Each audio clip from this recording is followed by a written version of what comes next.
Come on, Uncle Phil, this is the 90s, man. Man, it's the 90s. It's hammer time. This is the 90s, the 1990s in point of fact. Does your girlfriend have a girlfriend? Hey, it's the 90s. The 1990s. This decade would be all that and a bag of chips. We're not talking brain cells here. We're talking Facebook. Where the planet would see the rise of the World Wide Web. Plane tickets are ordered. Now, let's look up dinosaurs. Civil unrest in the States, and a hairstyle called the Rachel dominate the landscape. Today, we're going to give you the 411 about the news, culture, sports, and entertainment, and all that was weird in the 90s. Don't touch that dial. This is Timeline.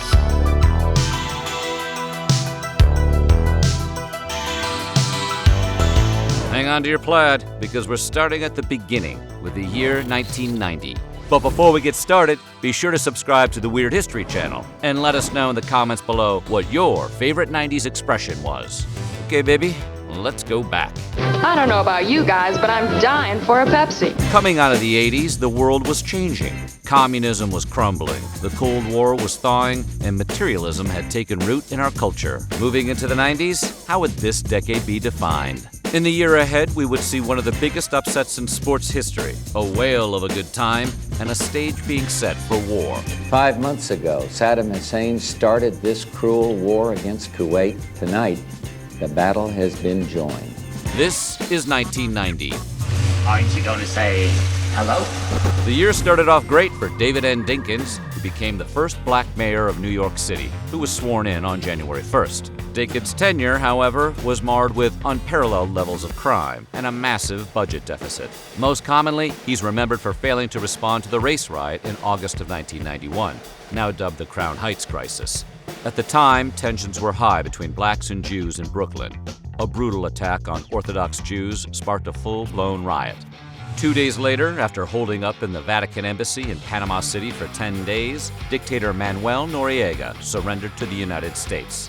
American forces surrounded the location, blasted music, and flew helicopters overhead. Eventually, the U.S. and the Vatican reached an agreement, and Noriega surrendered. Coming back to the States, we go to Washington, D.C., where Mayor Marion Barry was arrested during an FBI sting operation and caught smoking the crack on January 18th.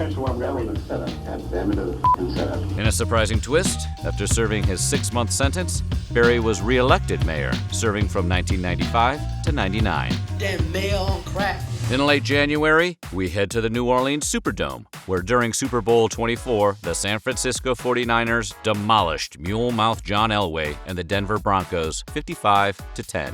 Quarterback Joe Montana won his 3rd Super Bowl MVP.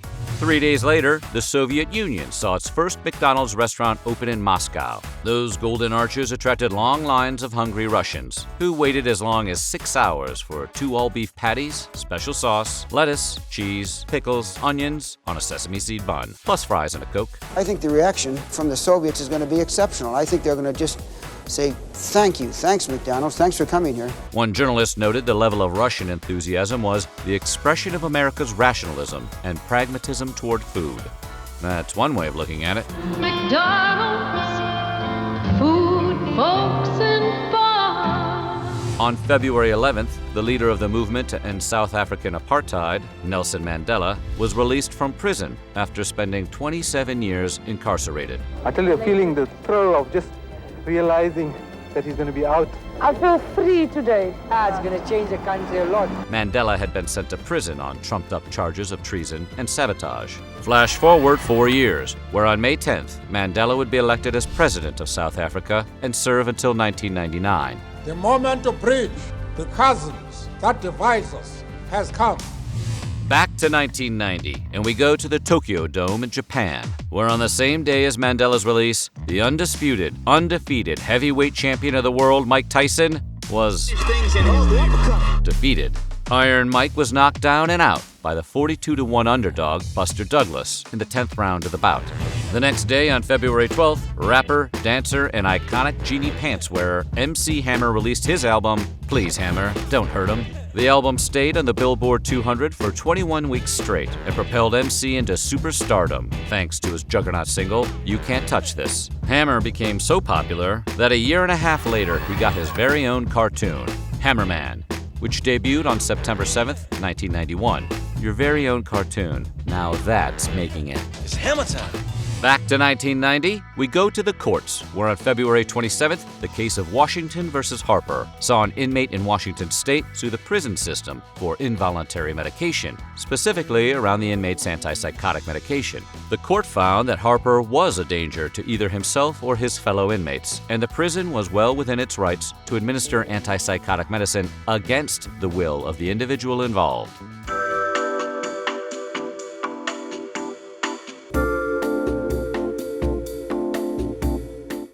Taking Burger King by storm. You can get one of your favorite heroes in a hairstyle every time you buy a Kids Club meal. Teenage Mutant Ninja Turtle badges. For a limited time. Only at Burger King. Cowabunga, dude. Sir, we have been sabotaged. I'm telling you, he wants to defect. Let's shake the man loose. Right full rudder. Cancel on Crazy Island. Sean Connery, Alec Baldwin, The Hunt for Red October. This is no April Fool's joke, but after a 9-year stagnation, the federal minimum wage was increased on April 1st, going from $3.35 to a whopping $3.80. From what Mindy is holding, we found what we were looking for, being fans of Twin Peaks. Damn good coffee. And hot. Hello!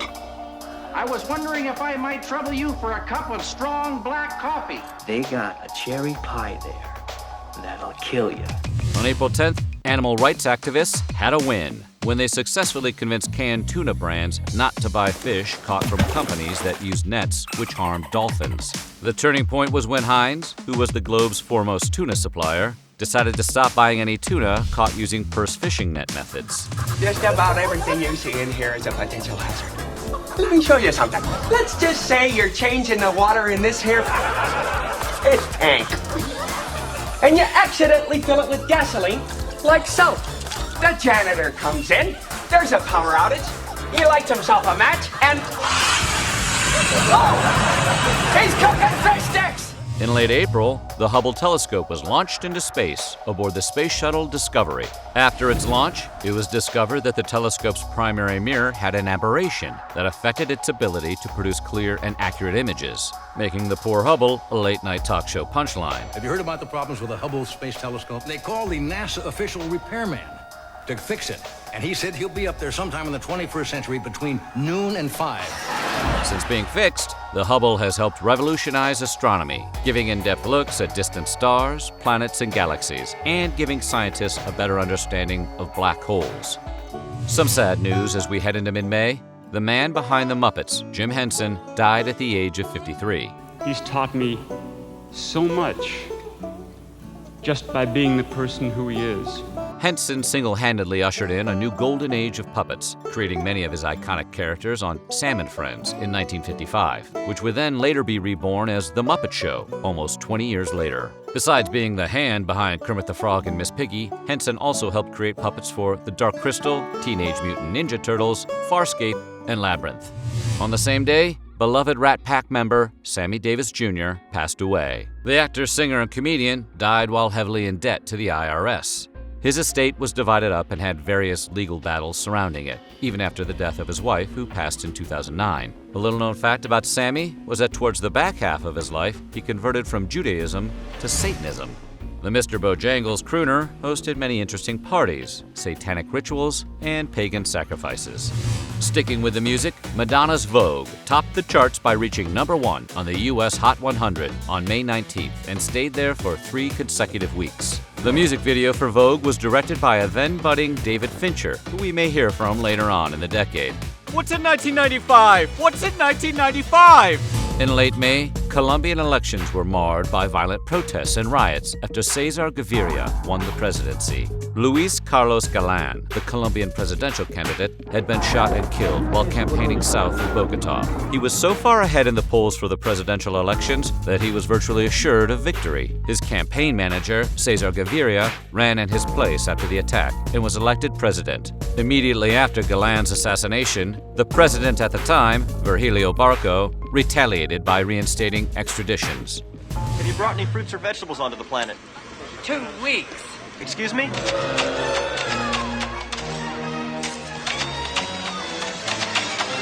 Catch! Oh, Get ready for a surprise!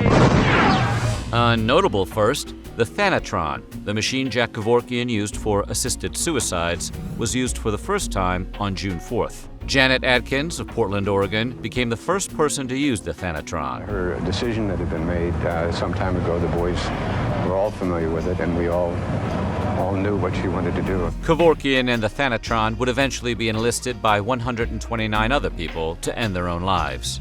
6 days later, federal district judge Jose Gonzalez ruled that Two Live Crew's album, As Nasty as They Wanna Be, was obscene, and the album was ruled illegal to perform in multiple Florida counties. With hits like Me So Horny and Dirty Nursery Rhymes, the group quickly gained nationwide recognition for their profanity and explicit lyrics. Crew's Fresh Kid Ice and Amazing V were arrested by the police during a performance at, of all places, a local Florida strip club after the ruling.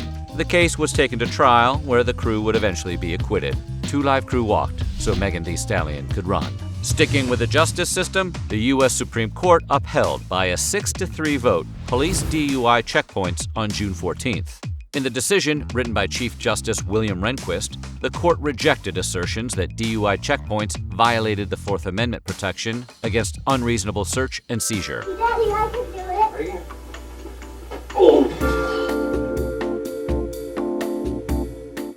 What's a meal I hate to miss? Kibbles and bits and bits and bits. Variety I must insist. Kibbles and bits and bits and bits. Crunchy, chewy, falling, chow down. Kibbles and bits and bits and bits. We now go to the Middle East, where on June 21st, a 7.7 magnitude earthquake devastated Iran. An estimated 50,000 Iranians perished, and over 400,000 people were left homeless from the quake, which spanned from 7.3 to 7.7 on the Richter scale.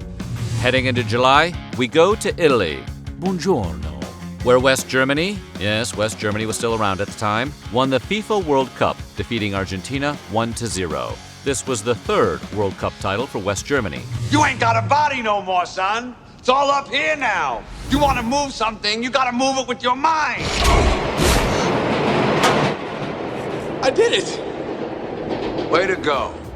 The month of August would start off a touch fresher, with the city of San Luis Obispo, California, adopting the first legislation to ban smoking in bars. Tobacco giant R.J. Reynolds fumigated local residents with pamphlets urging them to call their council members, but to no avail. By July of 2018, nearly every state adopted similar laws, with only 12 states: Alabama, Arkansas, Georgia, Kentucky, Mississippi, Oklahoma, South Carolina, Texas, Virginia, West Virginia, and Wyoming, who still live in flavor country. 6 days later, after invading Kuwait, the Iraqi government proclaimed that they had annexed the country.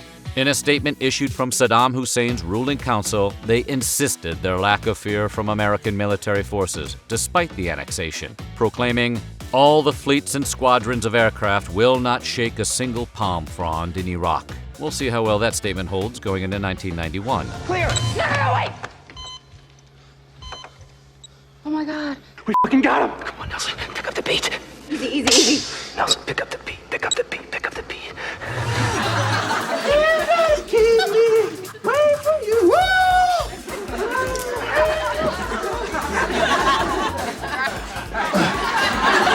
What's up, Will? Oh, what happened to your Whitney Houston cutout? He fell apart in the shower. On September 14th, Seattle Mariners Ken Griffey Jr. and Ken Griffey Sr. made history by becoming the first father-son duo to hit back-to-back home runs against the California Angels. And he hits one well to left center field. Back-to-back home runs. So flat? What the fuck? You better pull over and see. As far back as I can remember, I always wanted to be a gangster. In late September, East and West Germany overwhelmingly voted in favor of reuniting the two countries, which had been separated since Germany's unconditional surrender in 1945. The measure passed with a vote of 442 in favor and 47 against. Step out the pit, all you can do is put me on a little guilt I can trip. explain that, all right? Hey, I lent you my girlfriend. You made a move on her. You made a move on Kelly? Nothing happened.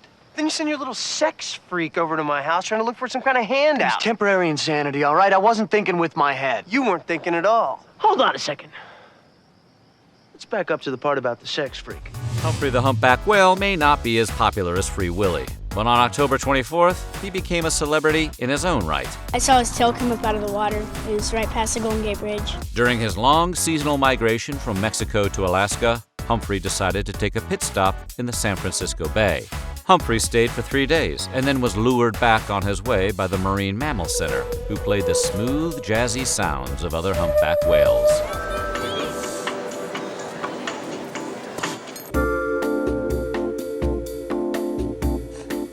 Red Lobster. Tonight, 30 shrimp, just $8.95. Red Lobster for the seafood lover in you. And kids get shrimp, a complete meal, just $1.95. We go to Saudi Arabia, where on November 6th, a group of women protesters drove through the streets of Riyadh as an act of defiance to the government ban on women driving cars. Unfortunately, this act of civil disobedience cost them deeply. The women were arrested, removed from their jobs, and banned from traveling. Subsequently, the Interior Minister, Prince Naif bin Abdulaziz, officially banned women from operating motorized vehicles. This stayed law until 2017, when King Salman announced an order allowing women to drive. Driver's licenses for women were issued the following year. In mid-November, Bret Easton Ellis's book, American Psycho, was supposed to be published by Simon & Schuster, but was pulled over aesthetic differences after a public outcry that the book was deemed too violent. The book would eventually be picked up by Vintage Books and would go on to sell over 1 million copies. Nearly 10 years later, the movie American Psycho, starring Christian Bale, made its debut. Hey, Paul! Speaking of psychos, Kevin! Home Alone. I don't care if I have to get out on your runway and hitchhike. I am going to get home to my son. Yes! coming back to literature, a sad passing as acclaimed children's book author Roald Dahl died on November 23rd. Author of Charlie and the Chocolate Factory, James and the Giant Peach, BFG, and countless others, Dahl's books worldwide have sold over 250 million copies. And fun fact, Roald was also the screenwriter of the James Bond film You Only Live Twice. You dirty bird. How could you? Misery Chastain cannot be dead. Misery Spirit is still alive. I don't want her, Smith! I want her! And you murdered her! In the landmark case of Cruzan versus Director, Missouri Department of Health, Nancy Beth Cruzan, who was in a persistent vegetative state, was being kept alive by a life support system. In a 5-4 decision, the Supreme Court allowed Nancy's parents the right to terminate the use of her feeding tubes that were administering her nutrition and hydration. Just 3 days before Christmas, Lech Walesa took the oath of office as Poland's first popularly elected president. Previous to Walesa, Ryszard Kaczorowski had ended his term by living in exile in London. Walesa, a Nobel Peace Prize winner, would go on to serve as president from 1990 to 1995. Just after Christmas, the U.S. Census was released, and America was getting pretty big, with a grand total of 249.6 million people. And that is how 1990 ended. 1999 was just days away, and America would see itself on the precipice of war. Racial tensions would boil over in the City of Angels, and we would find out what goes well with fava beans and a nice Chianti. But that is for next year. Coming soon, 1991. Let me know how it turns out, guys. So what do you think? What was your fondest memory of 1990? Let us know in the comments below, and while you're at it, check out some of these other Weird History Timeline videos.